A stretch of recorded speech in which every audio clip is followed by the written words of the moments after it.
Congress party Chevella SC declaration కు అనుగుణంగా నిధులు కేటాయించాలని డిమాండ్ చేస్తూ బీజేపీ ఎస్సీ మోర్చా సిద్దిపేట జిల్లా అధ్యక్షులు నత్తి శివకుమార్ ఆధ్వర్యంలో గజ్వేల్ ఐఓసీలో ఎంఆర్ఓకి వినతిపత్రం ఇచ్చారు.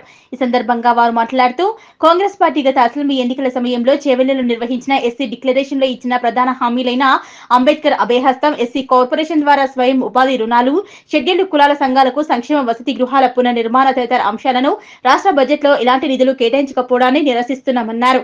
ఈ క్రింది డిమాండ్లను వెంటనే నెరవేర్చి ఎస్సీలను ఆదుకోవాలని బీజేపీ ఎస్సీ మోర్చా విన్నపమని తెలిపారు. అంబేద్కర్ అభయహస్తం కింద ప్రతి కుటుంబానికి 12 లక్షల రూపాయల ఆర్థిక సహాయం అందజేయాలని, ఎస్సీ ఉపకులాల మాల మాదిగలకు కార్పొరేషన్లకు సంవత్సరానికి 750 కోట్లు కేటాయించాలని, ప్రతి ఎస్సీ కుటుంబానికి శాశ్వత ఇళ్ల నిర్మాణానికి 5 లక్షల ఆర్థిక సహాయం అందజేయాలని, ఎస్సీ హాస్టల్స్ పునర్నిర్మాణానికి అవసరమైన నిధులు వెంటనే కేటాయించాలని, ఎస్సీ కార్పొరేషన్ ద్వారా యువతకు స్వయం ఉపాధి సబ్సిడీ రుణాలను సంవత్సరానికి 1000 కోట్లు కేటాయించాలన్నారు.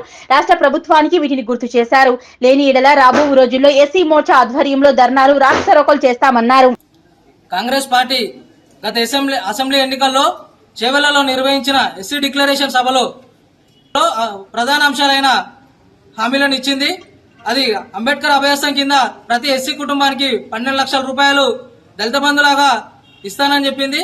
అలాగే ఎస్సీ కార్పొరేషన్ నిధులు కూడా ప్రతి సంవత్సరం 750 కోట్లకు పెంచాలని చెప్పి డిమాండ్ చేస్తూ రేవంత్ రెడ్డి గారు వెంటనే వీటిపైన సమీక్ష చేయించి రాష్ట్ర బడ్జెట్ లో ఎలాంటి బడ్జెట్ ను కేటాయించకపోవడంపై ఈరోజు దాన్ని నిరసిస్తూ ఎస్సీ మోర్చా ఆధ్వర్యంలో గజ్వేల్ ఎంఆర్ఓ గారికి వినతి పత్రం ఇవ్వడం జరిగింది.